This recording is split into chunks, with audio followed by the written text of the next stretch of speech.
And we're live.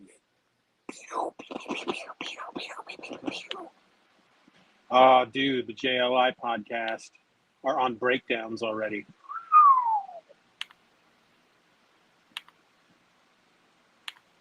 I need to get caught up on my JLI reading. But I'm in the middle of Akira right now.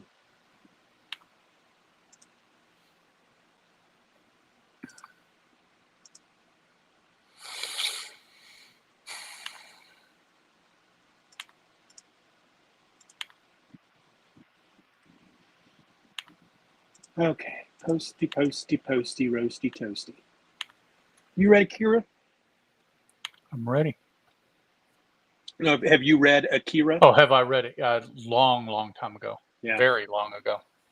It's one of those that yeah, I read it all the way through. I've read it all the way through twice, but it's been probably a decade since the last time I read it. However, I have started it on a number of occasions. And it's one of those books that, hey, what's up, Doug? What up, Doug? It's one of those books that there's just everything just happens so fast that it's like if you put it down for a couple of weeks and try to get back to where you were, it's like, wait a minute, let me back up, and you find yourself backing all the way up to the beginning. You're starting it again. Yeah. So I'm trying to just get through that sucker. There are 3 series that I have given my goal for 2023 to finish. Akira is one of them, but it's the only one of the 3 that I had finished before. Otherwise, it's Invincible, which I accomplished that one. And then The Walking Dead, because I've never finished The Walking Dead. Okay. That's one like Invincible that I kept starting over. You find yourself getting distracted, and that kind of crap happens. So one of the things I want to record real quick, I'm going to stick it in front of both of the episodes that we do tonight. The following episode was recorded in front of a fart heads. That's what it was. That's what happened. The following episode was recorded in front of a live streaming audience on Friday, July 28th, 2023. That way, we keep trying to get ahead if we've got episodes that, won't go out for another couple of months. Right. Because we end up talking about stuff that can be kind of current. Yeah. Now, but yeah, 2 months from now, it's like, man, what? Yeah, and that part of my brain that's a little different is always like, people are going to think we're stupid. Why are they talking about that like it just happened? Even though I know folks people probably aren't going to care, that. man. Yeah, exactly. They're the only person who cares is me. That's just like doing something like this where we talk about each issue or each story or something like that. There is absolutely no point in dating it at all because right. It will always be what it is. Dates are not necessary, but we all do that. Oh, yeah. Yeah. Yep. Yeah. All right. I say we check. Holy crap. My microphone wasn't on. Uh-oh. Well, I hear you from something. I guess the phone? Yeah, these are what I use. This is what the microphone God, I can't talk. Oh my God, this is going to be a fun night. I know. These are the microphones that I talk through for the live stream. And then I have this for my Audacity.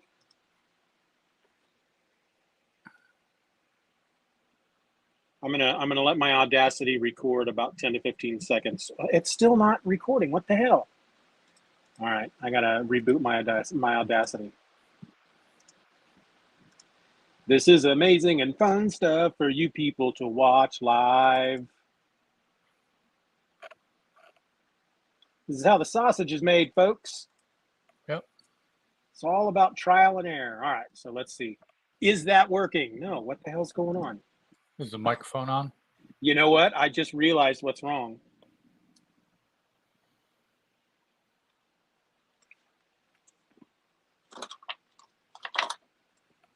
It's not plugged in. Oh, well, that would certainly do it. Yep. Yeah. Right after being on, that is probably the most important part. This is the point in the evening where I would call myself a dumbass. It's not plugged in, dumbass. Or Dumas. Dumas, yes. Mr. You're trying Dumas. to be polite about it. Okay, let's try this again. Check, check. What in the actual flip? Okay, is it on? Microphone is on. Let me make sure that it's selected as the microphone of preference over here on the... And it was not.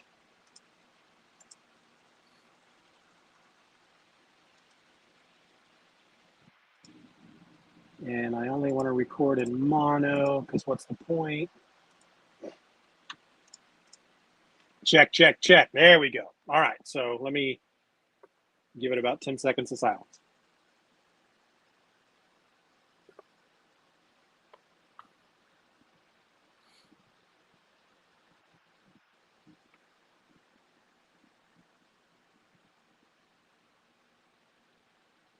It's amazing how well this noise reduction on Audacity gets rid of this air conditioner, which is literally, I mean, I can't quite touch it, but I'm pretty freaking close to it. I feel like that's all I can hear. But I can hear something kind of like in the background, but it's not anything that's like enough that I'm like, oh damn, man, what's going on? Or so I used to, last summer I would turn it off whenever I would record anything. And then of course by the time I was done with whatever episode I was working on, sweat would just be pouring down my face. No doubt, yeah. And this year I just thought, let me just try. Let me record a little something and see how that noise reduction, it just wipes it completely out. As long as you get that 10 to 15 seconds there at the beginning. As long as it can grab what you want to get rid of, it gets rid of it pretty well. Looks pretty good. Let me check. Shit. Oh, baby. All right. I hope Doug's ready because I'm ready. I'm ready. And I know you're ready because you were born ready. Well, no, but you're like not. A day or two later. No, where's your Superman hat tonight? I'm going crownless tonight, man. All natural. See, if I do that, then I got this going on. Well, yeah, but I mean, it's like, well, look like a Muppet. Kind of like the I think it's the newer little shrimpy guy that has a tuft on top of his head that waves when he waves in the Muppets. Is it the little shrimp dude that does it? Oh yeah, yeah. What's his name? He's a king prawn. Yeah, he's like Spanish or Mexican or something like that. Yeah. Hey, Noodle. Nah, she's not in the other room. She'd know what his name is. He like for a while there, the rat Rizzo. He and Gonzo were kind of buddies, but now it's what's his name, that the king prawn. People, because people will call him a shrimp, and he gets all. It's a king prawn, okay? He's not a shrimp. Okay, I got you. That's right. I can't think of that guy's name. Doug, if you know his name, put it in the chats. Okay. Fire away. Oh wait. God dang it. Let me get the comic. Well, yeah, I was gonna say might help you there a little bit. Actually, I didn't have mine open either.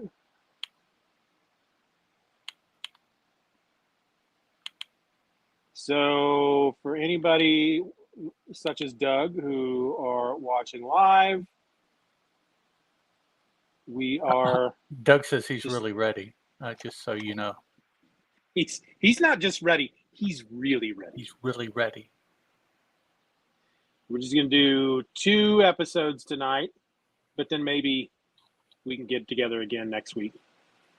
I'd like to, while I've got the time and I'm feeling the energy, just freaking stack up those episodes, right?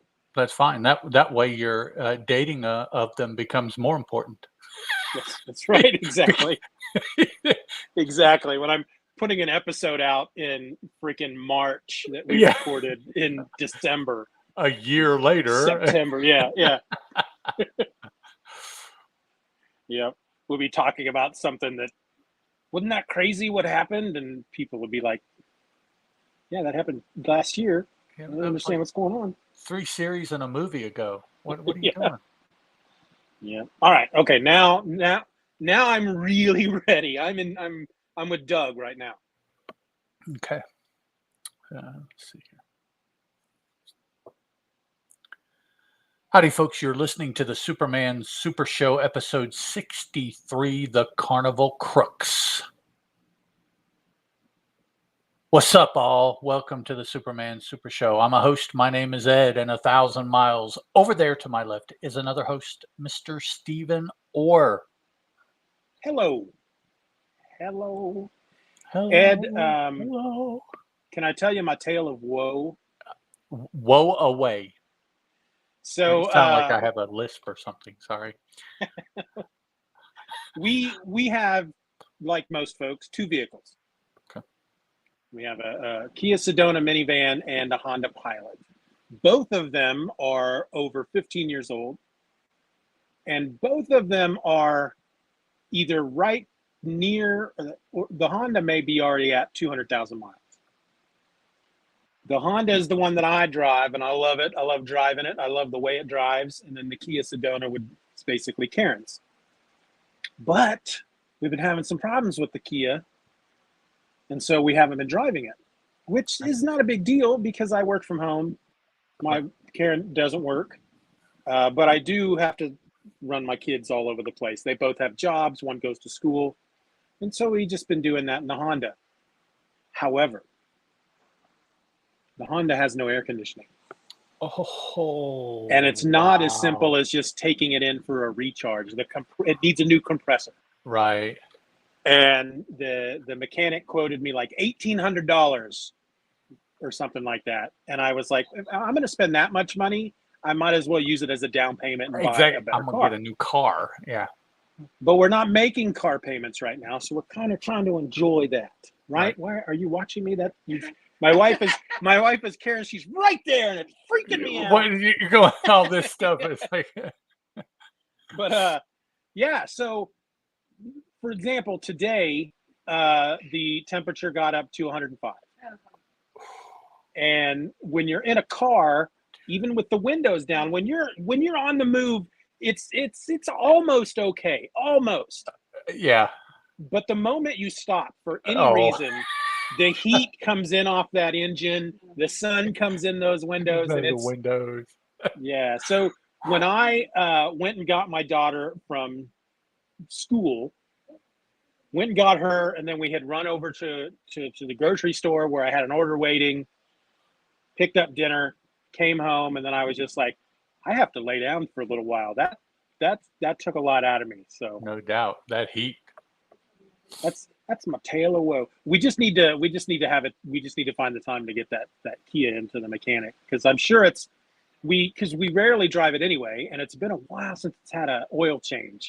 So I'm sure that's part of it. You know, it could help. Yeah, it's just been acting really funny to the where it's like you don't even want to drive it because you don't want to be 30 miles away in the middle of nowhere and have it break down, because the route that we take my daughter to school goes basically through bumfuck Egypt, as they would say. Yes.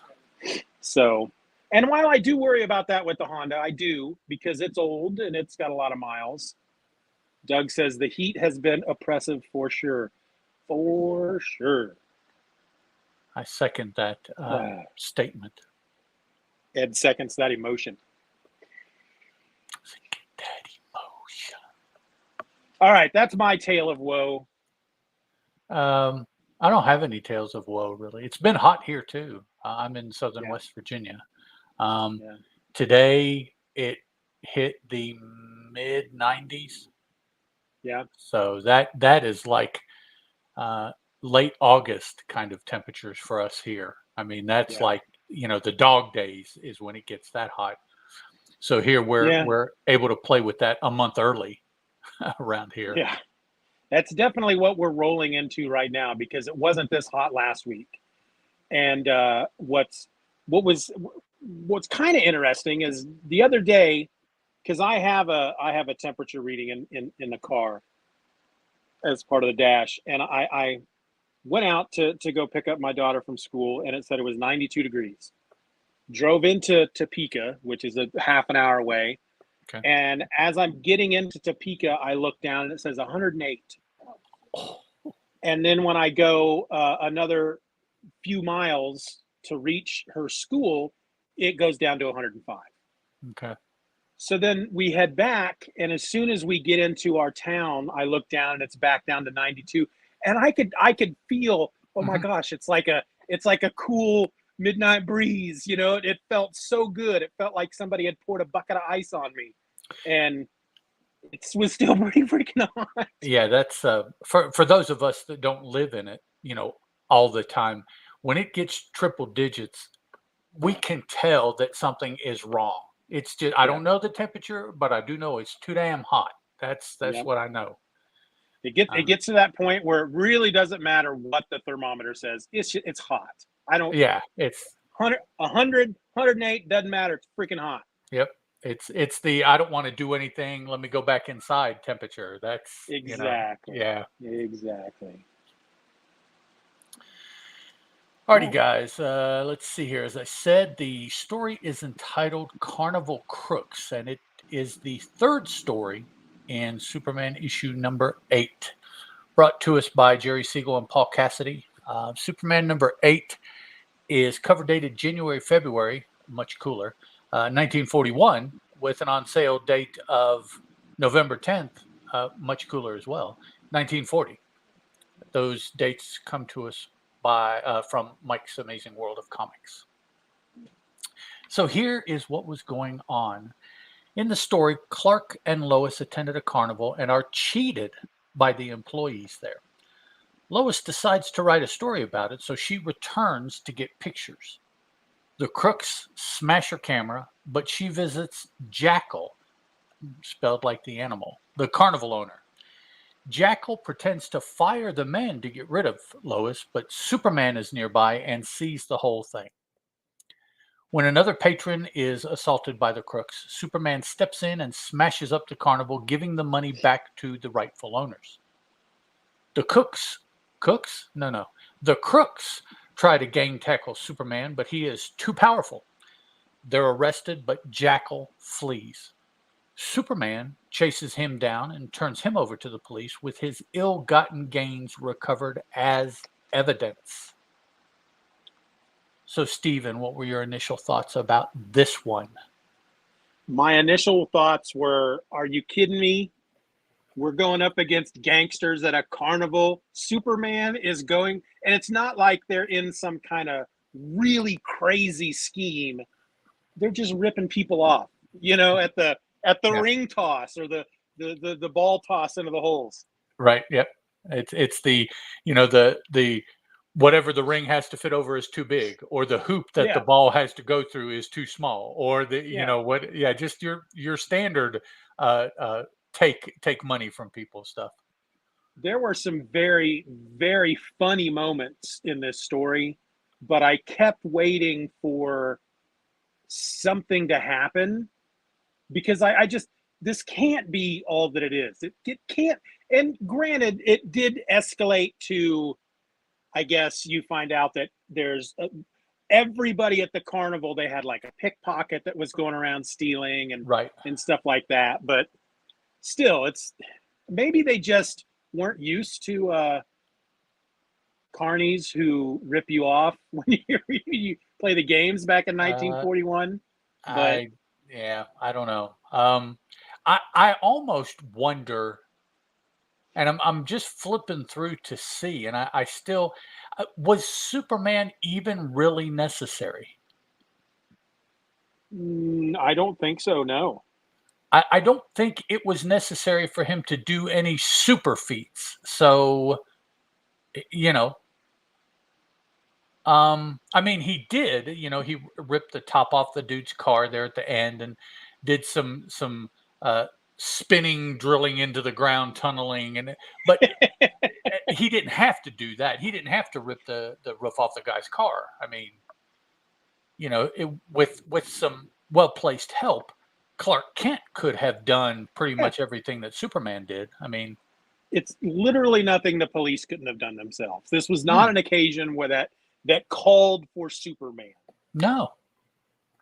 And but that may be the first time that has happened too. I mean, typically, in order to warrant it being a Superman story, he gets himself in some kind of position where if he wasn't super, things would be pretty bad. But in this story, I don't think that happened. No, not at all. But it does reach a point where Superman there's a series of events that begin when the two carnival guys, Chick and Al, I think was the other guy's name. Right. They're playing another sucker, taking his money. And tell me if this is how you understood how their scheme goes, because they don't quite explain it, but it almost sounds like what happened here is that somebody comes up to play the game and they don't take any money from them. They just start throwing balls. And then eventually after 4 or 5 balls, the guy's like, all right, you owe me $10. And they're like, what? I only threw like 4 balls. That's too bad. You give me $10. I think that's it. Yeah. You don't know what the price is per. They're just like, here, throw these. Then I think you deserve to be cheated at that point. I don't know, but they're doing this to another fella after Clark has been ripped off, and Superman's watching them, and the guy literally doesn't have any money, and so it's not like he refuses to pay; he can't. Right, so what do? They start beating him up, because that always gets money out of people when they don't have it. And at that point, Superman just starts doing crazier and crazier things. He goes behind their little booth, punches through the wall, grabs both of the crooks and pulls them through the wall. Yep. One of them tries to stab him with a knife. He takes the knife, eats it, literally chews it up and swallows it, and says, delicious. Let's see. He takes both of them underneath the flat board that has all the holes in it and pushes their heads up through the holes, and then invites all the carnival goers to throw the balls at the guys. Yeah, to throw baseballs at their heads stuck up through the wood. Yeah. And while that's happening, he's going through their money, and he takes out the amount that he, as Clark, had to pay them. So he's like, all right, I got my money back. And then he just tosses them off into the distance. Let's see. Well, he tosses them off into the distance, smashes up their booth, and then runs over to catch them before they fall. Right. That's when more carnival folk ascend on him to, let's get him. And so as they're running at him, he dives into the ground, tunnels under the earth, pops up behind him, and he's like, ha, here I am. And then he just lets them have at him.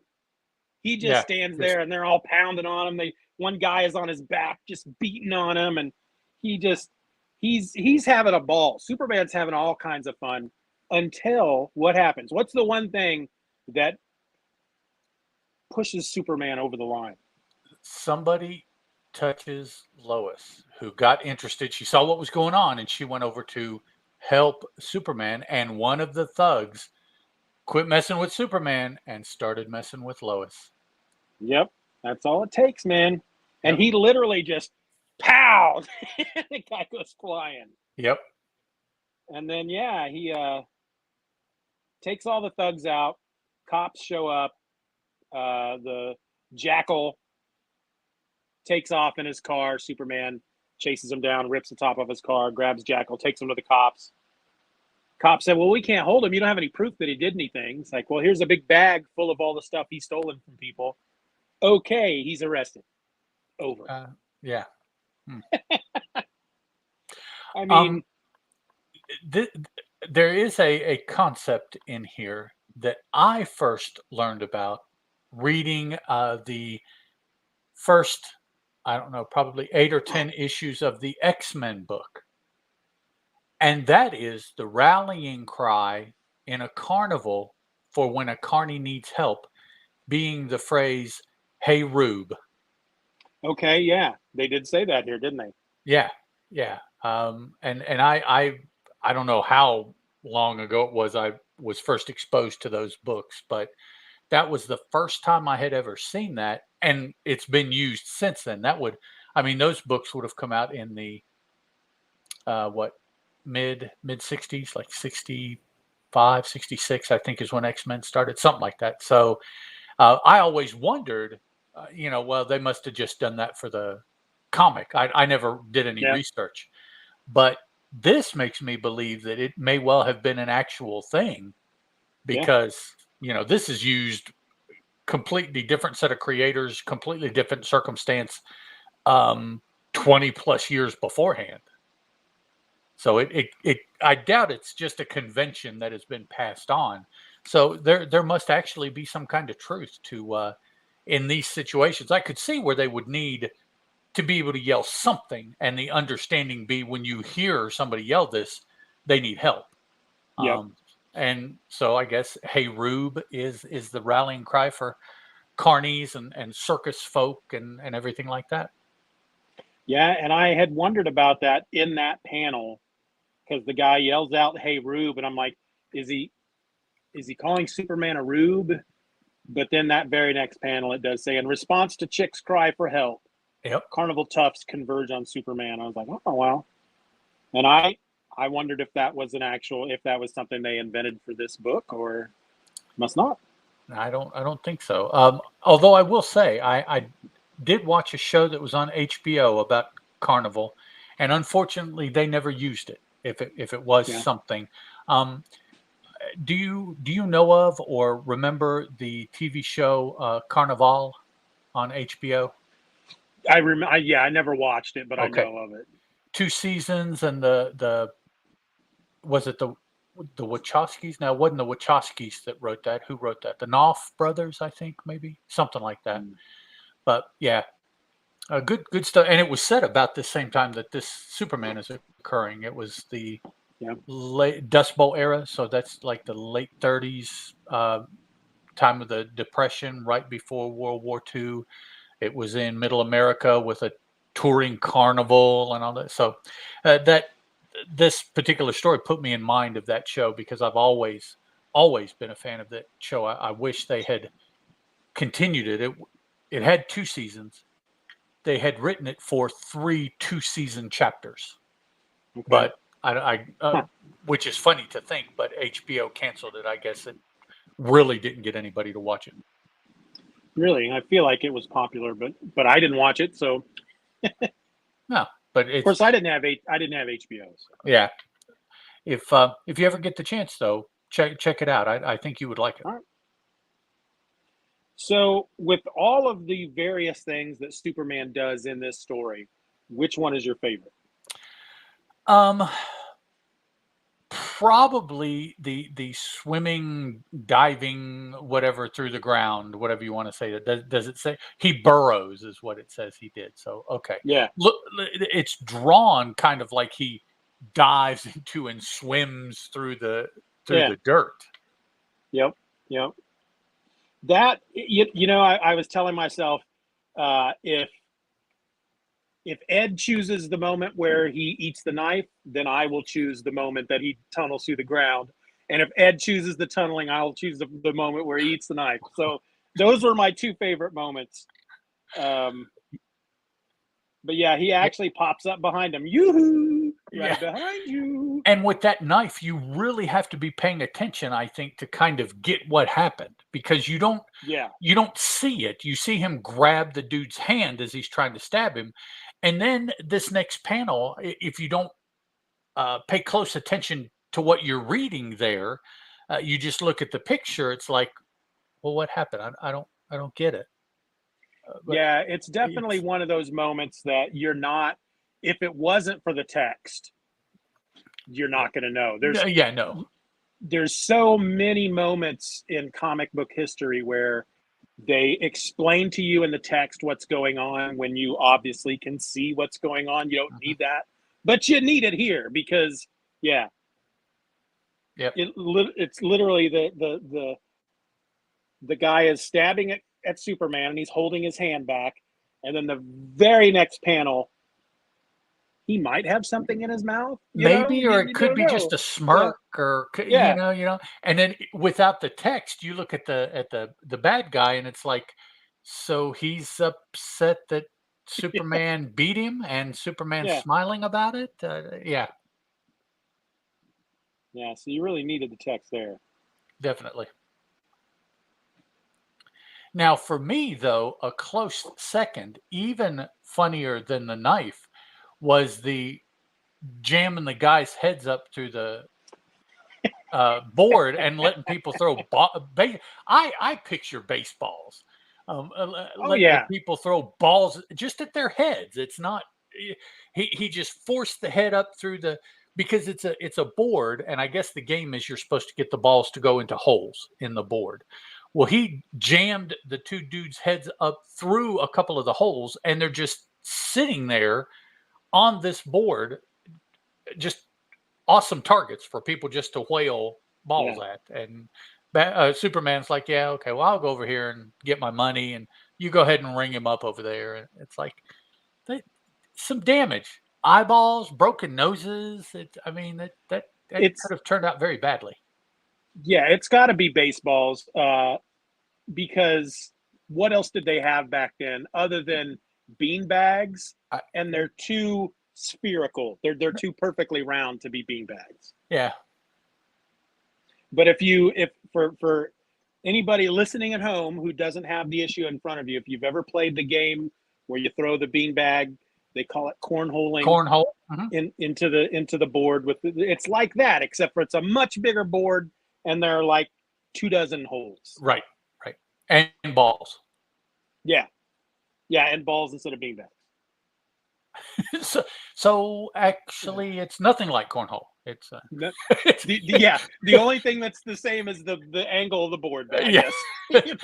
and you're throwing something that otherwise it's nothing like that. But if you picture that, you're close. It's exactly, yeah. So imagine you're cornholing. You're playing cornhole, and somebody comes along and shoves somebody's head up through that hole from behind. That's what's happening here. Man, brutal stuff.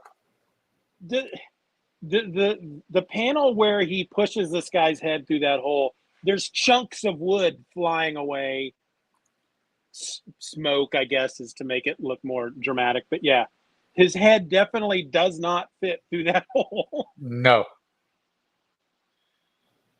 One of them says, as he's being hit by balls, "It ain't human. It's ouch." He's right, man. That's pretty hardcore. Yeah. And then there's Superman just leaning back against a post, going through their money, licking his thumb. Let's see here. He looks like a gangster almost at that point. He's just like, it'd be a shame if something happened to this booth. Give me some protection money. Yeah, this one, it feels like we've been saying almost the same thing for the last 3 to 4 stories. It's a very simple, boring kind of concept at this point. Right. But they managed to put little moments in there that are so over the top funny, that aren't supposed to be. Right. That helps you ingest the story without just going, okay, this was freaking thugs at a carnival, big deal, so I still had fun with it. Yeah, it does become entertaining. Now, just the premise, Superman goes after some bad carnies. It's like, what? Superman? Come on. No, read it. That's the elevator pitch, but there's moments and scenes, and I kind of like the drawing, the art for where he's ripping the fender off dude's car. because he's standing on the sideboard and he's ripping the fender in such a way that if you take a minute and look, it looks really cool because the fender has been ripped off and is covering part of Superman because he's pulling it Yeah. toward the wheel is exposed like some sort of open wheel race car or something, and it looks really cool there for the moment. But then the dude jags the car a little bit and throws Superman off in a swerve. But And then it looks like he lands in your basic Marvel Cinematic Universe hero landing pose. yes, you can almost see the fist down, and yeah. Speaking of which, we did finish Secret Invasion last night. Yeah. Yeah. What'd you think? Have you finished Yeah, it? I finished it. Yep. Um, let's save that and we'll use that as banter next episode. We'll Right talk on. about that. This story has what many of them recently have had, which is an opening text box that kind of gives you a tease on what you're going to get. It says Carnival crooks scenting an easy victim in Clark Kent take the meek reporter's pocketbook for a ride, but in so doing they chart their own doom. For the timid Daily Planet scribe is in reality none other than Superman, the courageous crusading man of steel. I wonder who they're writing that for. Especially the part where they're letting us know that Clark Kent is Superman. Because if this was the first story in the issue, I could understand because this could be somebody's first Superman comic. But this is the third story. I think if by now somebody doesn't know that Clark Kent is Superman, even if this is their first issue. But still, I love. But in doing so, they chart their own doom. This is he's got some good writing every once in a while. Writing is one thing, but I hear that somebody standing in front of a microphone saying that for a radio show. Exactly. That is what that sounds like. Yeah, I think I find that when he writes stuff like that, I think he's got a talent for that kind of. I mean, I think he's a good writer, obviously, because we, despite the fact that this was a boring concept, it was still an entertaining story. But as far as the way he writes bits like that, like what could be a script or part of a script for a radio drama, I think he's really good at that kind of stuff. But yeah, I think overall it is yet another gangster story, but it will go down for the fact that it's at a carnival and some of the other things that happen as making it unique compared to the other 50 or 60 stories we've read through. So it not that it will necessarily be my favorite top 10, but it will be something memorable. Remember the one where he was at the carnival there with the dudes and the cornhole board and Now this is actually the third Superman story to take place in a carnival, right? Or is it even the fourth? I know there was the one early on where he goes to work for that carnival, because remember he destroys the guy's wagon to show him to show that he's strong, right? So there's that one, and I think that was because the guy who owned the carnival owed money to a gangster who took the carnival over and was going to use it for nefarious purposes. Right. Yeah. There was the one with who we thought the strong man was out robbing people, but it was actually the clown. Right. Right.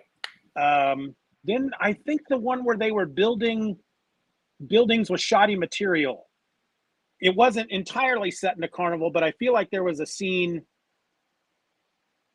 where they go to a carnival and maybe like the stands fall down or something. Maybe that's wrong. Or was it the big top, the central support of the big top? Something like that. I just remember there was a bunch of kids and Superman had to choose between saving them or saving Lois, I think.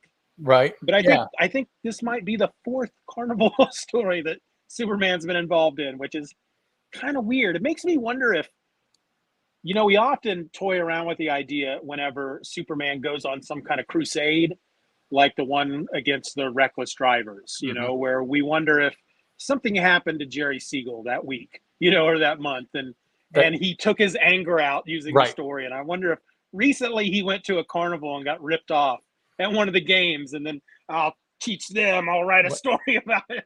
What is it on the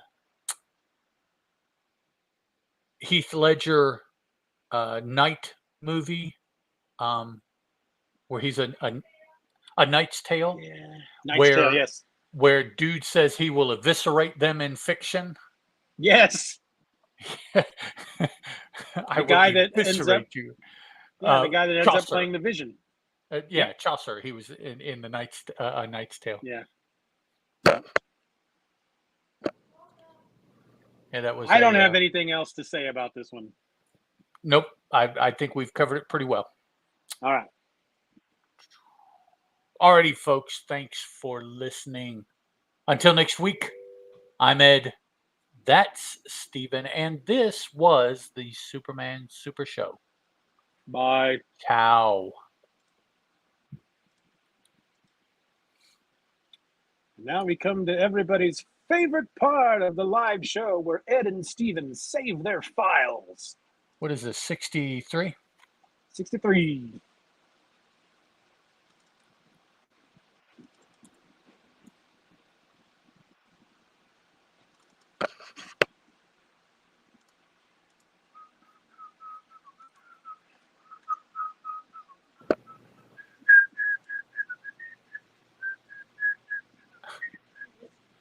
Da da da da da da da da da da.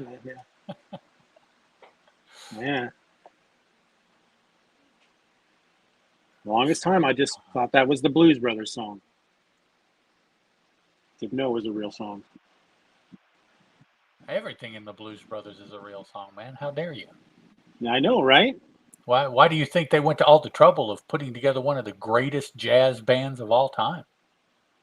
Yeah, that was a good band. I'll run into people every once in a while that will be surprised that was a real band, Oh man. Yeah, no, that they were, because you're used to Hollywood TV, it's all just, they're just miming to a recording. But when you got Paul Schaefer there, you're gonna have a pretty good band. Yep. And for my How I Met Your Mother fans out there, speaking of Paul Schaefer, P.S. I love you. They know what I'm talking about. All right, I'm saved up and re-recording. I am as well. Doug says we're on a mission from God. God. We're on a mission from God. I need to watch that movie again. We went to we had dinner at Outback Steakhouse today, and I promise you, when the waitress walked up to me and said, "Do you know what you want?" and 4 whole fried chickens and a Coke is what went through my head. I was like, no, she wouldn't even. She has no chance of getting that. So I'm like, yeah. And then the other one wanted what, like a white bread, slice of dry white toast with nothing on it. Yeah. Jake Elwood. Jake. Yeah. The Blues Brothers. Okay. No, we're going to keep going. I'm going to have to go in after we're done recording and watch that before I can sleep. Right. Yeah. It's got the single most epic car chase scene of any movie ever. Goodness gracious, man. The best part is when the Nazis drive off of that bridge and they're just falling, and the one just looks over at the other one and goes, "I've always loved you." Was it a Pacer? Wasn't a Pacer, was it? It was a Pacer or a Gremlin or a Pinto. Gremlin, one something like that. Yeah. It just. Yeah, that's good stuff. And if you watch real close, there's a Princess Leia scene in it too. Princess Leia and a Steven Spielberg. Yep. It's just, and I find myself saying this so often, but they just don't make movies like that anymore. It's No. Yeah. Yeah. Case in point, I haven't seen it. Everybody says it's good. Barbie. That is I the heard good kind of things. movie they make nowadays, Yeah. not the Blues Brothers. Yeah, it's all about IPs nowadays, franchises, and yeah, See what Doug said there? Doug seems to be a fan also. it's just about a perfect movie. Yeah, used to have a poster in my room that was the Blues Brothers sitting on the hood of their car, and it Yes, said, "We're so many miles from Chicago. We got to have to take gas. We'll take I gas know out the back of poster. cigarettes." Yeah, Hit it. and Yep. I got it at the year I got it was at the convention in Chicago that year. Nice. It's like I saw it at a booth. I hadn't planned on buying it. I can't go to Chicago and not get this. Yep. That's about as Chicago as you could get at the time, for sure. Yep. All right. Here we go. You're listening to the Superman Super Show, episode number 64, Perone and the Drug Gang. Hello and welcome to the Superman Super Show. I'm a host. My name is Steeven. And 1,000 miles over there to my right is another host, Mr. Ed Moore. Howdy. So you wanted to talk about a little bit about Secret Invasion. Secret Invasion, yes. For those of you that are listening that may not be in the know, Secret Invasion was a 6-episode Marvel TV show that was on Disney, centered on Nick Fury. And in my mind, I've seen probably 85 or 90% of everything. Mhm. The most recent Guardians of the Galaxy, the Christmas Guardians that was on TV. I haven't seen those. And maybe some other shows that they say are Marvel, but it's kind of tangential. Runaways, Cloak and Dagger, or some other things. Oh, yeah. Like Yeah, that. I've seen those. So, up to this point, that show was the most unlike that character of any character that they have had in any TV show, in any movie to date. Yeah. Every episode, the overarching storyline, Nick Fury would not have been there, done that at all. Nick Fury would not have quit, first of all. That's why he's Nick Fury. Nick Fury would not have married a Skrull. I find that very... Oh, by the way, folks, spoilers. Yeah, here we go. I cannot swallow that he would have married a Skrull. Also, when he first found out about the Skrulls, he would have immediately gone to Tony Stark and said, Tony, make me something that I can carry with me and turn on, and it will change every Skrull within whatever vicinity back to a Skrull, so I know who's who and where they are and everything like that. As well as episode thing after I'm like, no, that I don't know who this is the Skrull, and everybody else is normal. This is not Nick Fury. I just, for the sake of the story, is what they did, and I thought that they did an excellent job of eviscerating the character of Nick Fury for this TV show. It just, wow. Yeah.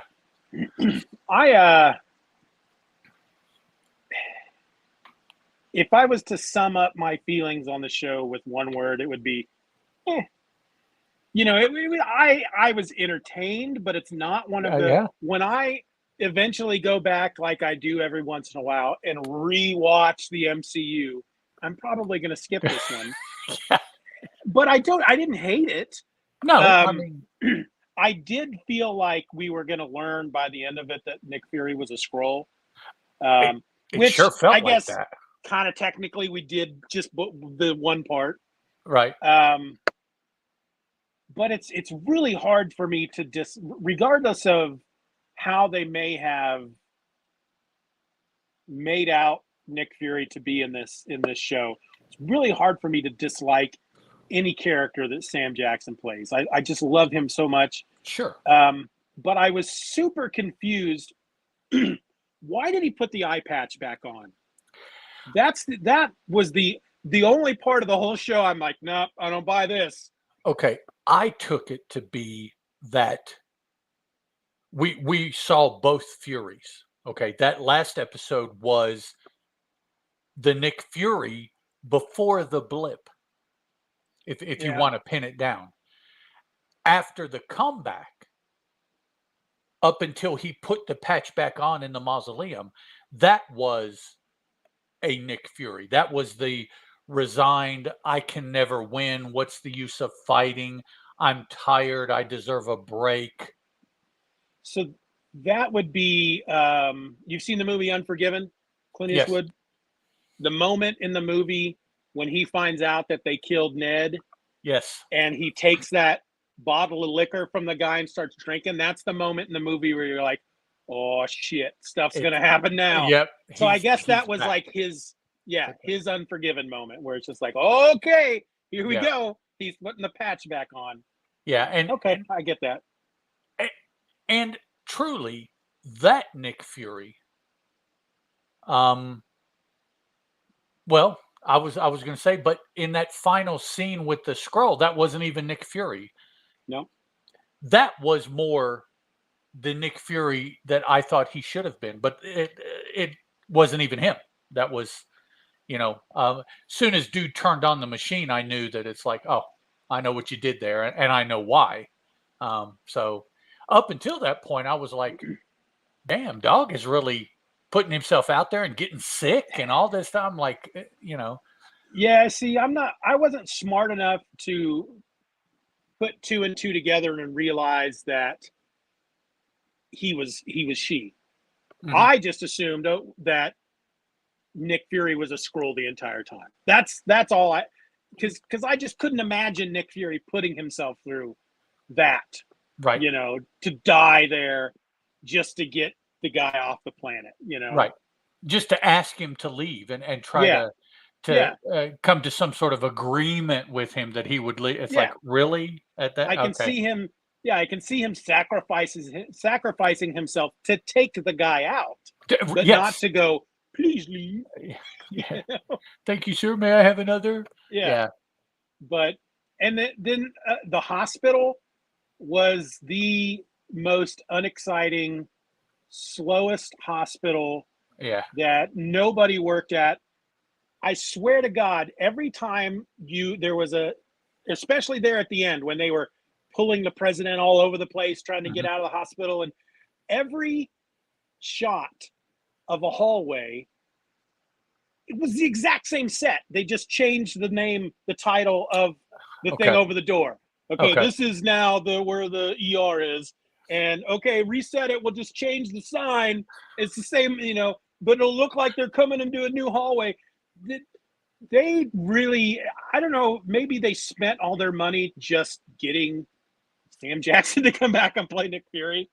Maybe. Because was, the hospital was really disappointing. The guy who played the president, I can't remember his name off the top of my head, but my first thought was from Dirty Steve to the president of the United States, because that's the guy that played Dirty Steve in Young Guns.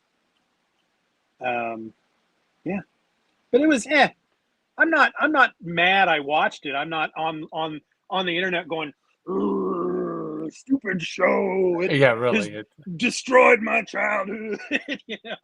Yeah, but I probably won't watch it again. For folks that have watched everything since the first Iron Man movie,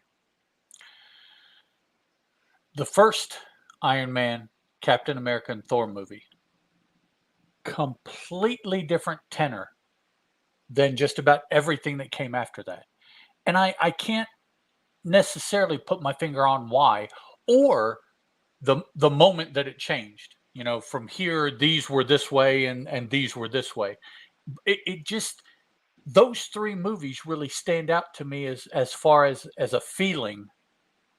And then everything after that, except, now I will say, the Marvel TV shows that Disney did not do, that Netflix did, those have a feeling that all of the other TV shows have not been able to do either.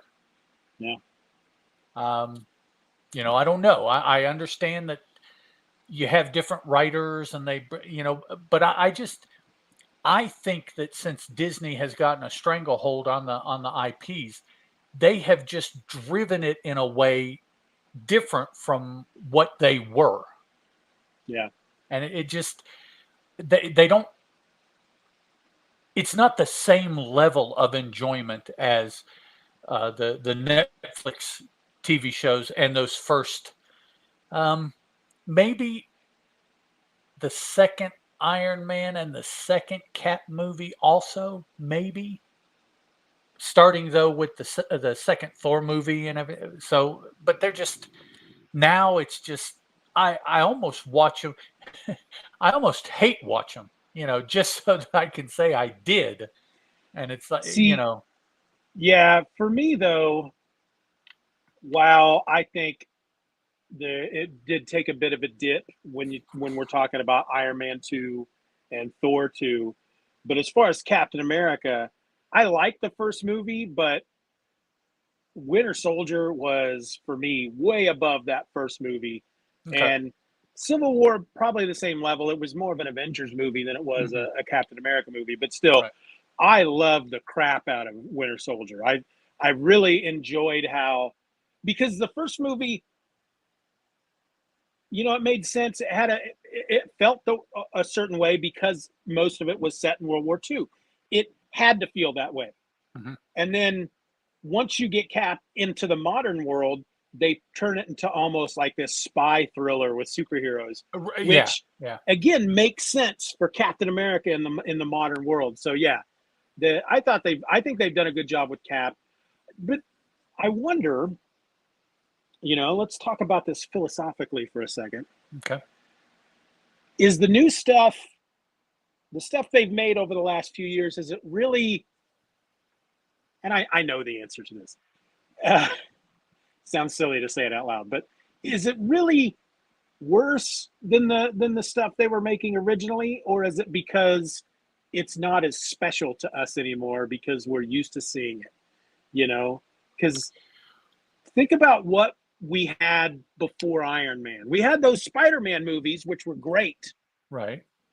and maybe Blade, Uh, okay. Now, but in defense of my argument, I do have for me what is pretty substantial evidence, and I feel that it is less me and more them because there are still comic books that I pick up and read of different times that give me that same feeling. And yeah, it has to do with the story and the art. It has to do with the craft. I still can get there. It's not that I'm so, jaded or whatever word you want to use, which yes, that is very possible and it does play some part. I absolutely you have to admit that. But the fact that I can still get those feelings when I pick up a new book or when I pick up a book that I've read 10 times tells me that with these characters and this type of setting and this type of writing, it can still be done. So if a flat 2D 25-page comic book can make me feel that way, an hour and a half ultra CGI movie with real live people should be able to do it as well. here let me put this out there. One big difference between maybe a comic book that you might have picked up over the last 5 years that still made you feel like you did picking up a comic book 30 years ago. The difference there between the Marvel Cinematic Universe is, regardless of the fact that those books still being made today are technically part of the continuity, they're not ultimately under the control of one guy, No, which really, I that's feel true. like maybe one of the reasons that the MCU maybe is not doing as good as it was is because I feel like they've almost painted themselves into a corner because they're Okay. trying to stick with this Hmm. narrative, this one world, which we know based off of 85 years of comic books that they can do, but you had different people steering the ship Sure. throughout all those Yeah. years. Yeah. So maybe that's part of it. I don't know. That's just me talking Now, out of yeah, my ass. But it could be that, yeah, perhaps we are tired of that one person's vision. yeah, We see it, we got you, we feel you, let's hand the torch over to, it doesn't have to be older or younger or a woman, but just something different. Let's see their 6, 8, 10 movie picture. Let's yeah, because perhaps that would they do it. can, yeah, because they can move forward from here, still make movies, still set in the same universe, still following the same continuity. But maybe if you had somebody else Yeah. steering the ship, maybe, because the one thing I hear most is when I hear feedback about stuff like Secret Invasion, for example, is it's not how they should have done it like this. Maybe if they would have done this instead. And it's like, yeah, but they didn't. And who's I don't know whose fault is that. But Yeah. beauty's in the eye of the beholder. It wasn't as bad as most folks are making it out to be online, but it No, I wasn't. don't. I think the only reason I would watch it again is if maybe Karen said, "Hey, let's watch all the Marvel stuff." I'd go, "Okay, well, we got to watch everything, and this is one of them." So, Yep. but otherwise, when I eventually again go do my rewatch, I don't know that I would watch that one again. Right. Well, and would it be necessary? Is there that much in there that you need to refresh, or can you just kind of skip whatever happened in that, and it didn't add anything substantial, really? It's like, Well, think about the TV shows this way, because I almost feel anymore that like most of these shows that they're doing for Marvel really are their ultimate purpose is to set up what's going to happen in a movie. okay, And so I almost feel like the movies are the main event issues, and then the TV shows are the tie-ins. okay, Where, I mean, yeah, if you want to get everything, right. you should You don't watch them, have to have it, but you but don't have yeah, to watch them. Yeah. So could be. Secret Invasion, while it was again one time through was fun, I had fun with it. I'm interested to see how that affects the movie side of it, because obviously I'm sure it's going to affect the new Captain America movie. It should affect Marvels, I would think too. It should affect Marvels, most certainly. I'm interested to see what's going to happen with Gaia. How is she going to what's her purpose now in the because she's That's a big pretty deal. freaking powerful at this Yeah, point, that's a major weapon just walking around on the planet. And I assume when you step into a machine like that and absorb the DNA of 3 dozen superheroes, that also includes the innate knowledge on how to use all those powers. Because boy, they just back and forth. They just, I'm gonna do this. I'm gonna do that. You just knew exactly what to do. Yep. Yeah, they flipped through it and used it and moved on to the next one, and yeah. Yep. And so, really, when it came down, because ultimately, each one of them had the exact same power set. Mhm. They had access to the same thing. So it's almost like a Green Lantern going up against another Green Lantern who has the imagination, right, and the cleverness to use those powers in a certain way that's going to take out the other person. That's kind of what I liked about that fight. Yeah, because definitely they both should be able to do the same things the same ways. Yep. But who can think of it, or who can put together the best combination first? Yeah. That's It's like in a video game, who's going to pick the right item to in what order, Yep. Yeah. But yeah, it's all right. A cat around my legs. Doug said back there that he had that Blues Brothers poster too. So yeah, see, Doug and I are like Sorry, guys. I had the Farrah Fawcett poster in my room. I think it's time that I explain to everybody that Doug and I are the same person. It could be. I'm over here typing his comment. Yes. Yeah, you were logged in to YouTube Yeah. somewhere as Doug S. And you're feeding this whole time. I'm catfishing the podcast. Man. All right, you want to talk about this story? Let's do it. All right, so today we're looking at Perone and the Drug. Oh, I cut that off. What was the title? Perone and the Drug Gang. Drug Gang. This is the fourth story to appear in Superman issue number 8. It was written by Jerry Siegel, pencils by Joe Shuster, with inks by Wayne Boring. Superman number 8 has a cover date of January/February 1941, but an on sale date of November 10th, 1940. That is according to Mike's Amazing World of Comics. And let me tell you what happened in this story. Oh my God, I didn't update the freaking synopsis of this story in the show notes. Okay, let me go. You're right, yeah. I was just getting ready to start reading that. After saving a man really from, wait a minute. That happened twice? Okay, let me go to... All right, here we go. A series of daring robberies are committed by several dope addicts. Superman trails one of the crooks, Nate Grant, back to his boss and supplier, John Perone. The Man of Steel sets a trap for Perone and catches him in the act of a robbery. When the case goes to trial, Perone's lawyer gets him off on a technicality. Lois Lane, who was also involved in Perone's capture, is invited to Perone's club with Clark Kent.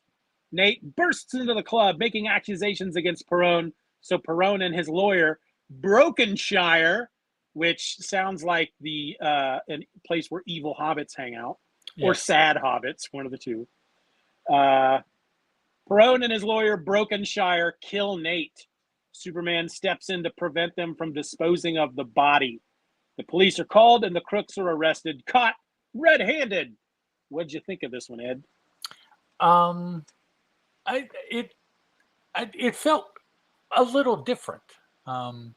In our string of mob stories that we seem to have entered here for Superman for the last little bit.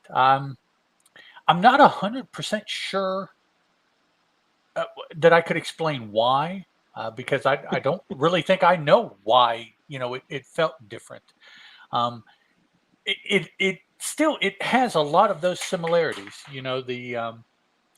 The gangsters and a rather mundane kind of task that Superman seems to be offended by, but then he decides to champion the goodness and justice through the situation, and will involve Lois or not. Maybe he'll kind of go undercover or not.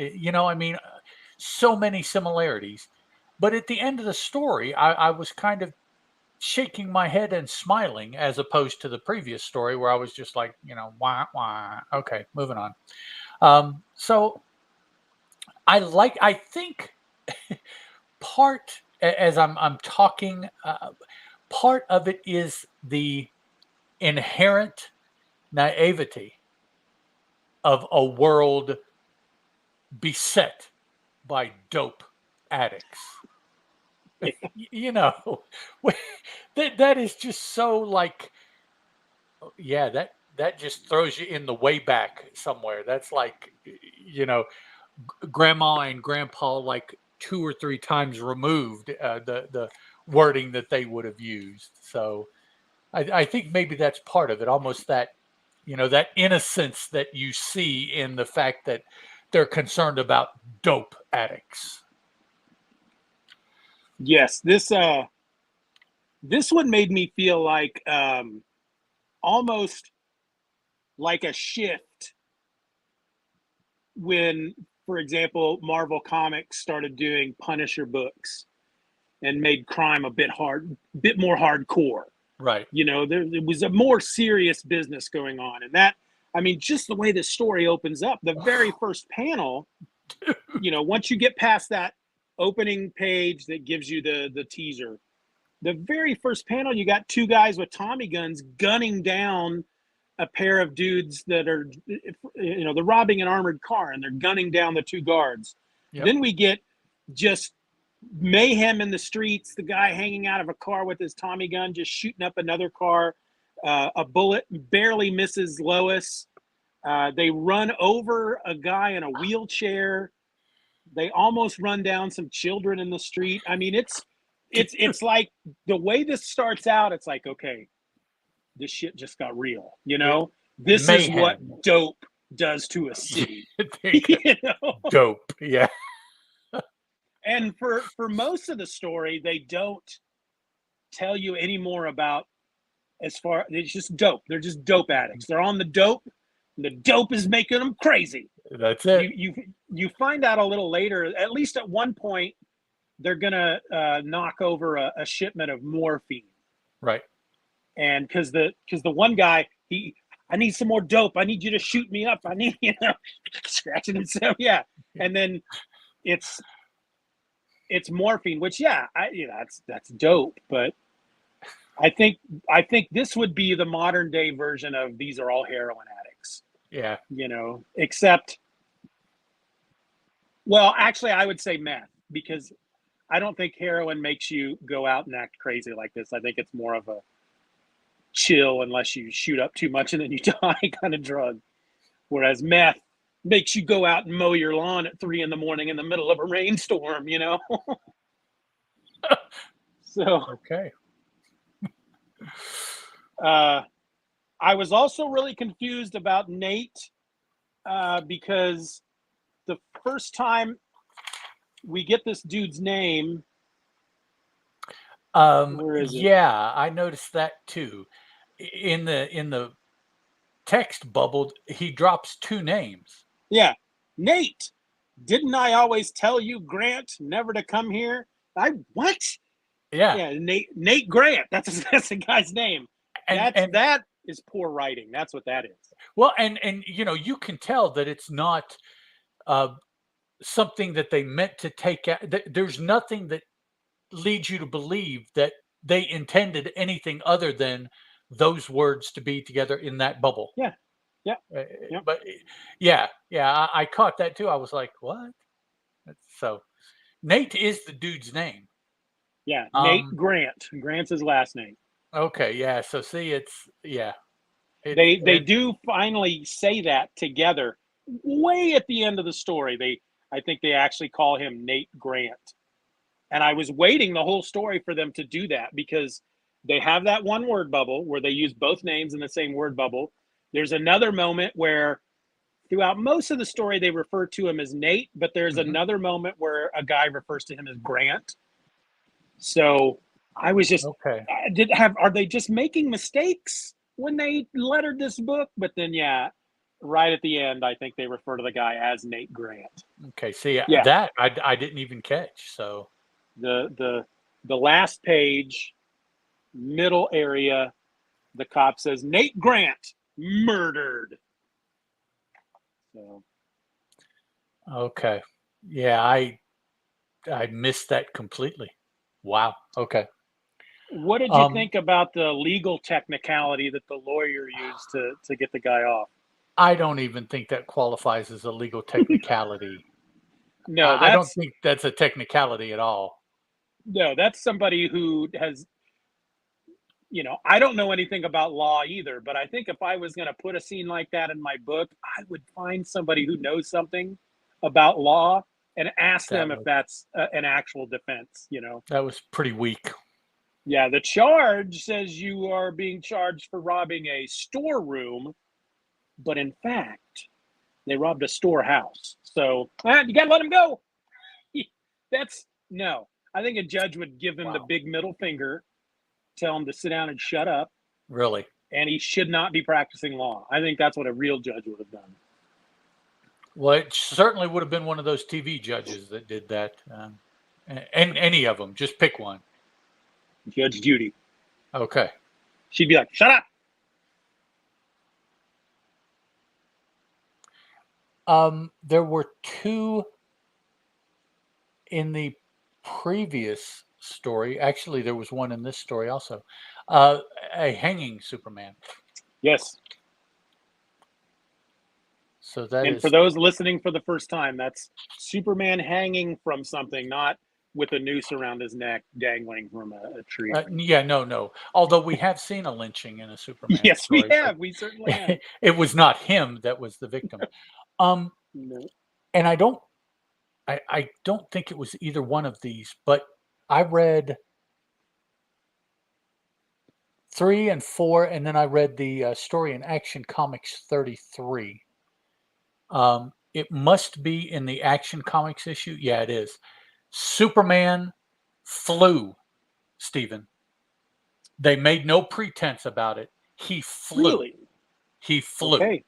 Looking forward to seeing that. So yeah, That's a few months before Superman number 10. so that I don't talk about it in relation to what we are talking about. Let me flip through it. Um,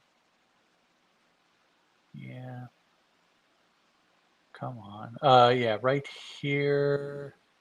Yeah, yeah, yeah. There's absolutely no way for him to be doing. He even says in the next story, "Up, up, and away." Oh, there it is. Yeah.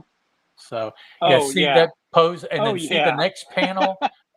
Come Yeah. on, I mean, there. Yeah, so That's yeah, either just very good luck when it comes to falling out of the yeah, sky, no, or no, no, that's no. flying. Yeah, So that's okay, crazy. yeah, so we finally have that to look forward to next issue or next story. Whether they admit it in the story or not, I am planting my flag on that hill and getting ready. That's That's the all right. one.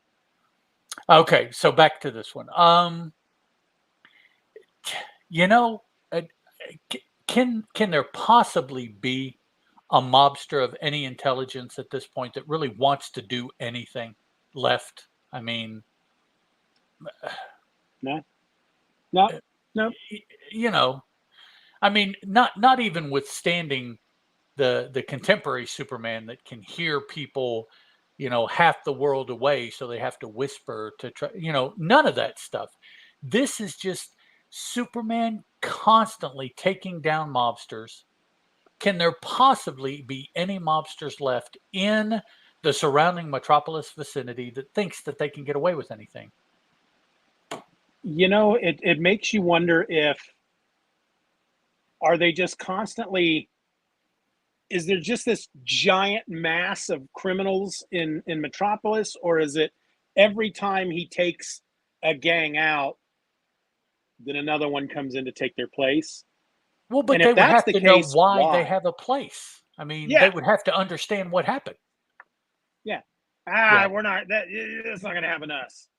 I just But there actually is a moment in this story where Nate, when he goes to Perone, I need another shot of dope. I just gotta, and he tells Perone, I tell you, a caped figure jumped down before our car, flipped it over like it was a kiddie car, and Perone says, trying to make me believe that Superman fairy tale, eh? So yeah, these criminals are stupid. how yeah, oh. Now that would have been something to have been tallying all of this time is how many people he took out, got arrested or whatever. It's got to be in the mid to high 3 digits by this point. Yeah, and he's in the newspapers all the time. Yeah. So it's not like it's just, it's not like with Batman where he doesn't really allow he's in the shadows. He doesn't allow people to see him. He's a myth. He's a legend. He's in Right. But Superman is just out there for everybody to see, and they write articles about him in the newspaper, and they've got to have photos of him at this point. But The military has seen him, cops yeah, have seen him. Every level of law enforcement by now has seen him somewhere, somehow doing something. He has helped them. He's brought bad guys to something. And it's just like, come on, guys. We so need some supervillains now. We need supervillains to go up against Superman.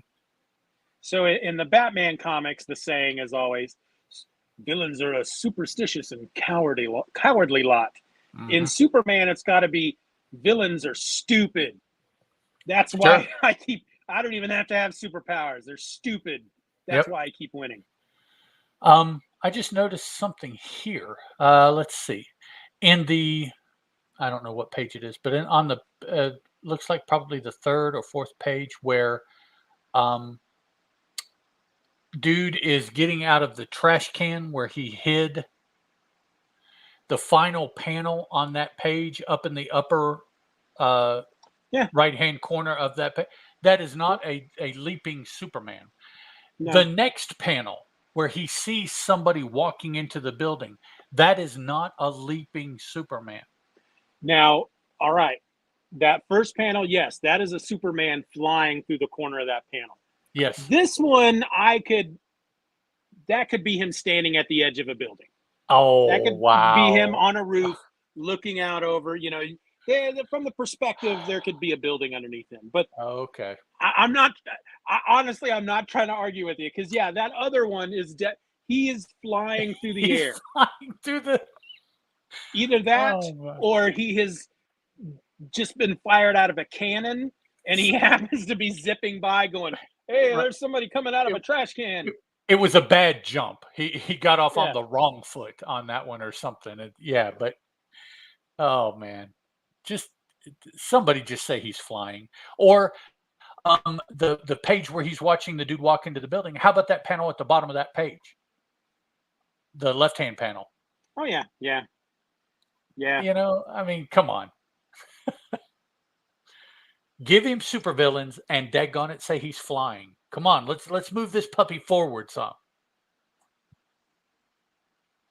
And this story proves that dope addicts are stupid as well, because Superman basically just writes something on a piece of paper that leads him to believe that there's a big shipment of morphine coming in, and then just drops it in front of him. Right. This paper just gently falls out of the sky in front of him. And he's like, oh, what's this? And he picks it up and he's like, drugs, let's go get them.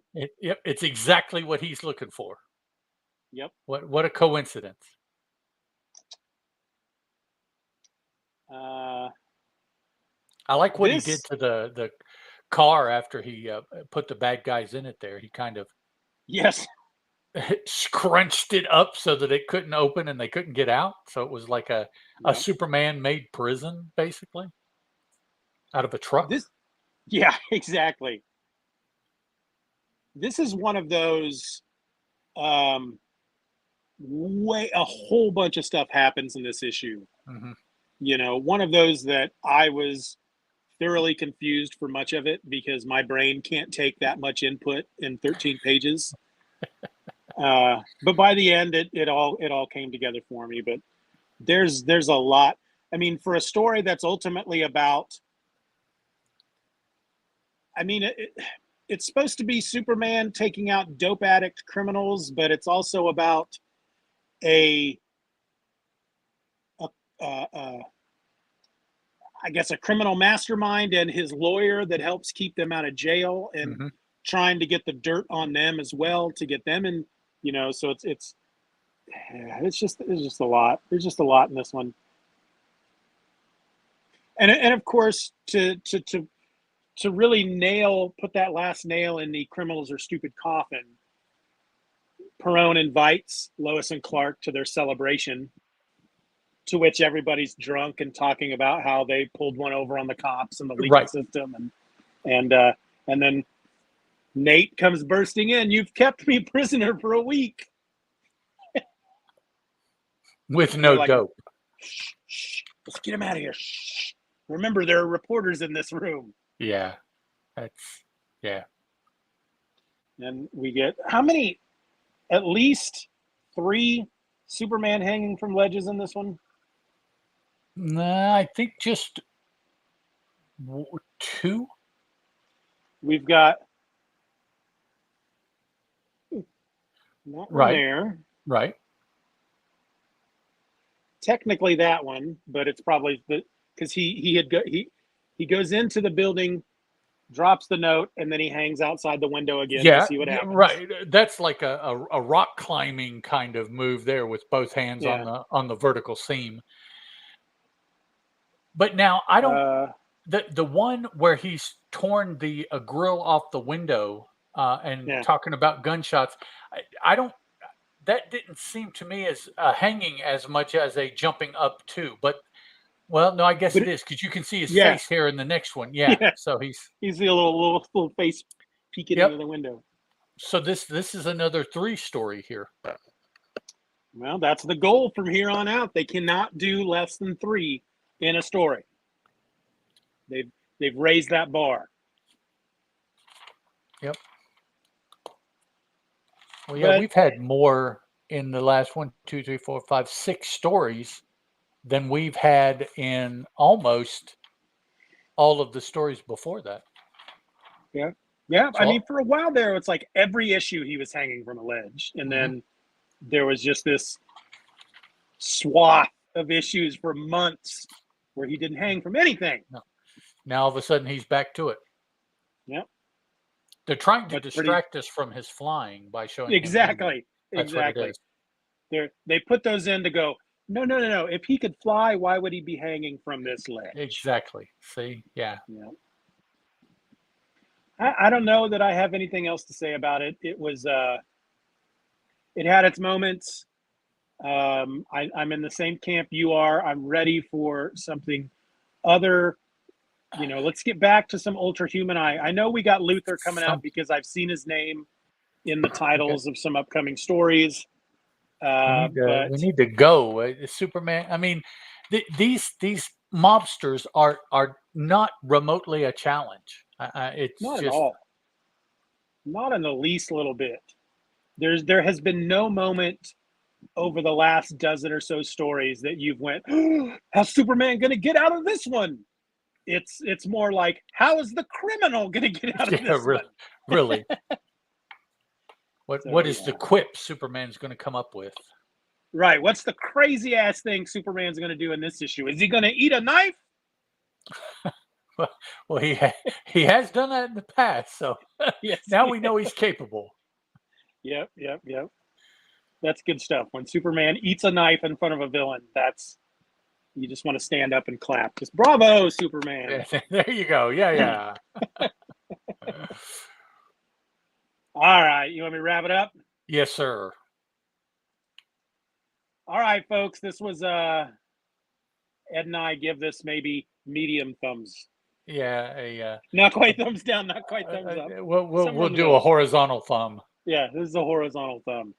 So let's see what happens next week, folks, because it sounds like Superman might fly when he's not supposed to be, and the comics reading world does not consider it his first time flying.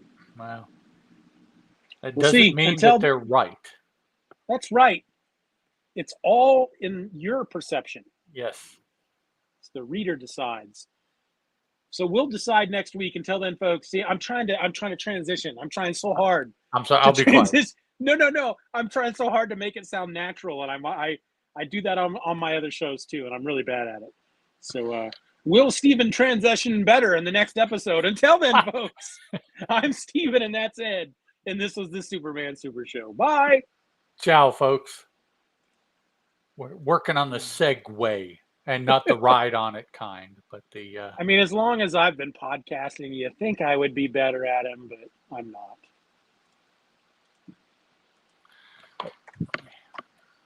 Stop this. Stop. Oh, goodness. I keep feeling a cat down by my legs, but then I look and they're not there. Like they're coming up and going and just running away, and they're off in the dark. Cats are what to do. Yeah, really. Laughing at me. They go around the corner there and they talk shit about you, and then the other one comes in. Yep. So for those of you watching live, in other words, Doug, and for you too, Ed, Sunday morning, if you're available, I am going to, both of my girls are at work, and Karen will probably still be asleep. I'm going to live stream me recording an episode of Hither Came Conan. Okay. So I haven't scheduled it yet, but watch out for that. And then come join me. See me get super frustrated when I say the wrong thing over and over and over, which you never hear unless sometimes you listen to the bloopers at the end of episodes. Well, but sometimes those Conan stories, man, they throw out all these different, really weird names. Yeah. And, Yep. Well, and the thing is, because I didn't get this episode ready by today, because I should have had an episode up today, the one that I'm going to record on Sunday will actually, because the next episode's episode number 10, but the episode I record on Sunday will be episode 11, because episode 10 I'll be recording on Wednesday or Thursday, because that's Wednesday is when the new Titan Conan #1 comes out. Right. Okay. And so I'm going to read it the same day it comes out and hopefully get an episode recorded and have that out on Friday. So, yeah. Well, if it weren't 105 degrees, I would suggest you go out to the car and do it old school. But it's too hot. So, yeah, can't do that. Too damn hot. What are we? What are we? Too damn hot. No, don't know that one. Okay, that's a Fat Boy. No, I don't know. It's Too Damn Hype is the song, but it was. I know. I kind of know that song. I owned a couple of Fat Boys tapes back in the day, but I don't.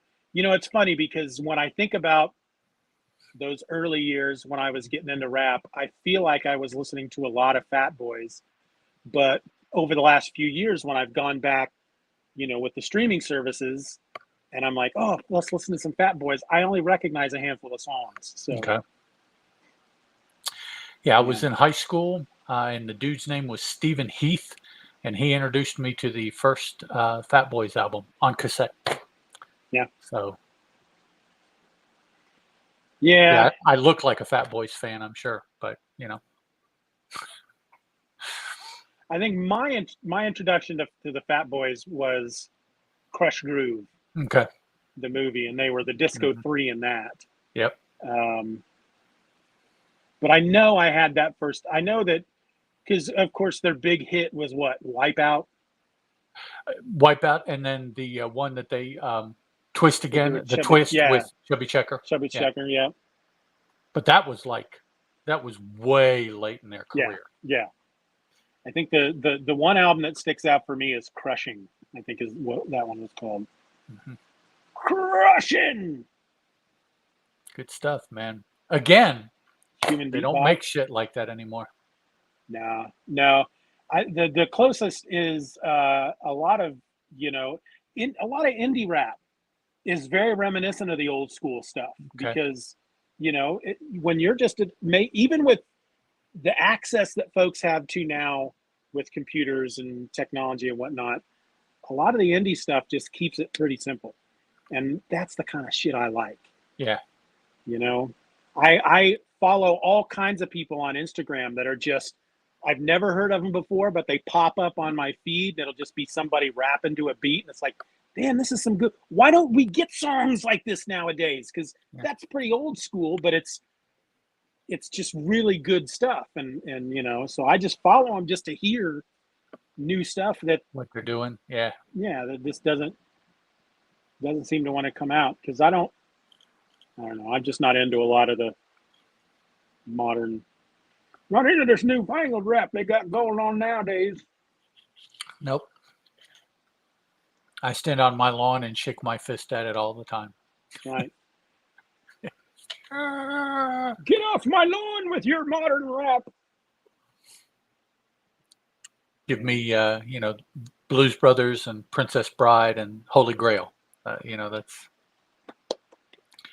those are movies to be entertained by. I watched Forrest Gump again recently. Okay. I have to do that every few years and felt it was time, so watch it again. And that's a good one. It's just such a good movie. I don't know that I've watched anything else. In light of saying they don't make movies like that anymore, Tom Hanks makes movies like that, but they don't make movies like that anymore. So we can hold out for those old souls or old souls in young bodies that give us stuff like that. But people like the Tom Hankses and some of the others, they're aging out. I mean, it won't be much longer that they can do stuff like that. So I don't know who's next. For a while there, we were able to get guys like Edgar Wright, who grew up at the same time we did and watched the same movies we made, and so they have that in them when they're making their movies. But now, there's a new generation coming up. Yeah. So, yeah. I'm looking at this page of Mike's Amazing World of Comics for Superman issue number 8, and the cover they have up has been 3-hole punched. The scan of this it's like a scan of the original comic, but whoever owned it must have had it in a 3-ring binder, because it's got, I guess so, yeah, 3 holes punched in it, which makes me want to cry a little. Yeah, a little bit. Oh, so the other day, I think I'll talk about this on Sunday too, because the other day I had to so my youngest, I've talked about before, she goes to school she's going to a cosmetology program, and she is at kind of the level where she's on the floor and she's cutting people's hair and she's doing pedicures and manicures and facials and stuff. And so my other daughter wanted to go in and have a facial, have her give her a facial. So she made her appointment, and we went in to do it, but it was going to be at least an hour for her to have the facial done, and I wasn't just going to sit in there while they did it. So I went to the parking lot and I got onto my map. This is where's the nearest local comic book store, and went into a place in Topeka called Gatekeeper, and I bought that. Ah, yes. What does that have? The first 9 issues, I guess? I think it's, I want to say it said there were 10. 10? Okay, I thought 10 was the comeback one, but yeah, maybe 11 was the comeback one. Yeah, I don't know. I haven't even started reading it yet. And of course, I've reached that age where I started to read it, and all I can think of is like, what am I going to do with this though when I'm done with it? Where am I going to put it? I don't have any bookshelf space. Who cares? So I think what I'm going to do is I'm going to read it, and then I'm going to give it away to a listener. Okay. So maybe a Hither Came Conan listener. I'm thinking about maybe. First things first. Read it, and then exactly. Deal with all that other shit later. Right? Yeah. So, but yeah. Joe Mad. Yeah, that was. I remember him from his tenure on, was it X Factor? I think. Like at the end, I think it was at the end of the first volume of X Factor, I think. Wasn't he involved in the whole Apocalypse, whatever that alternate? Age of Apocalypse? Yeah. He might have had one of the mini-series, yeah. Yeah. Yeah. I remember being very fond of his art. Mm-hmm.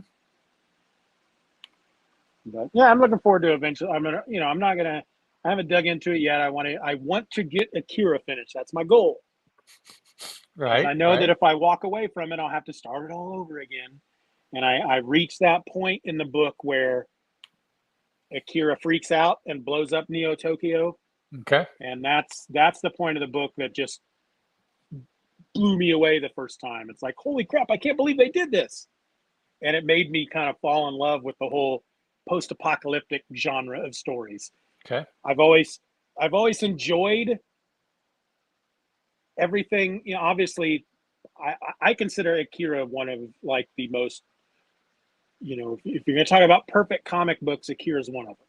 Okay. And everything up to that point is good. It's good stuff. But I think everything after that is just so much better. It's just, I remember reading that and not understanding that comic books could take it to that level, Well, sure. I mean, Yeah. if you've never read anything like that until then, it's like, well, yeah, I didn't Yeah. know that it could be like this. Yeah. Yeah. I mean, I was reading what Elf Quest and Marvel books, Marvel and some DC at the time. But that issue, I just kind of blew me away as well because I found out that it came out at the end of 1990. Hmm. The epic version, the Marvel version, Right. because I don't know when it originally came out. I feel like that was like early 80s or something when it was being released in Japan in that The magazine. actual manga, 82, well, 82 to 90 Oh, okay, it ran. cool. So through the 80s basically. And then I guess when Yeah, just as it finished there, I guess is when it came over here to Marvel, to the US to be part of Marvel, their epic stuff. cool. Andrew, I think it was Andrew on Twitter sent me a link to a video talking about the coloring process they did when Marvel got it. So I haven't watched it yet, but A little different. I remember the coloring is just different. It just yeah, looks different. it's really good. It's really good. It's just such an amazing comic. It's one of those that I've tried to talk about before on a podcast, and I can't do the book justice Right. talking about it. Right. So I've given up even trying, except for just to simply say it is one of the small stack of perfect comic books that are out there. Yeah, I ran into that when I decided I wanted to do a podcast about the Tick. Yeah, And it's like it's so sight gaggy that yeah. uh, you know, yeah. So after a couple recordings, I'm like, no, this ain't working, man. I just set Well, that one aside. I'm like, when I first started thinking about podcasting, um, I somebody that I knew online had told me that she was doing like a show about music and you remember the Just Another Fanboys Day, Links Broadcasting. This guy yes, had this idea that he was going to start a podcast network, which seems like everybody does that nowadays. But he was going to host, have all these different podcasts under the Links Broadcasting umbrella and sell advertising and make money, and it never happened. But she told me, she was like, yeah, if you want to do a podcast, here's the guy's email address. And so I kind of went, okay, well, I got to figure out what I'm going to do. And my first thought was, I'll do a podcast about Monty Python. But then as okay. I thought about it, it's like, how am I going to do a podcast about Monty Python? Yeah. How am I going to do that? That's not, How you do you can't. talk about that? Yeah. Yeah, it's So then I think it was my wife that was like, well, you listen to podcasts about comic books. Can't you just do a podcast about comic books? Oh, yeah, I guess I could. there you go. Get Yeah. the wife to break it down for you. Yeah. Now she's like, I never should have given him that idea. No, she should podcast with you. That way, it's not you're always doing that. It's when can we sit down and do this? Yeah, Just Another Fanboy was never as popular as it was when she was on the show with me. yeah. Yeah. She had her own TV segments and She's in the next room. She all heard me those say that. all the different segments that were just her and Yep. the two of you Yep. together. And yep, She used to diss on comic book fans. yep. Yep. Yeah, I gotta release more of those old classic episodes. All right, dude. I think I'm gonna, even though it's not even 9 o'clock yet, I think I'm gonna go to sleep. That is never a bad idea, man. Yeah. It's already pretty much dark here, and I got to get up at 5:30. So Oh, woof. Yeah, yeah. yeah. Definitely get you know, you a few extra Z's. the next 2 weeks, my youngest, who does the cosmetology thing, that program starts their 2 week break before she starts going back to regular school. So she's got 2 weeks off starting next week. So that means any day that my other daughter doesn't have to work, I'm taking that day off work. There you go. Yeah, and she, Yep. I guess Palin, the youngest, she told Karen, she said, So I've got the next 2 weeks off because she's kind of like me right now. She's going to school all day, and then she's working on Saturday and Sunday. So there's not a day of the week that she doesn't have a responsibility, right?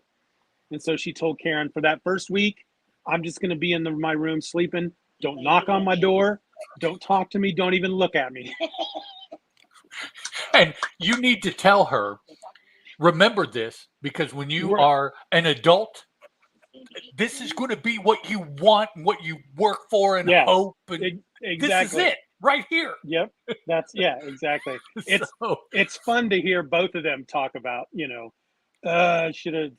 people are so stupid and I had to deal with this guy. It's like, you're like, welcome to the world. Yeah, that sounds familiar. What is that? Yeah. Where have I heard that? Yeah.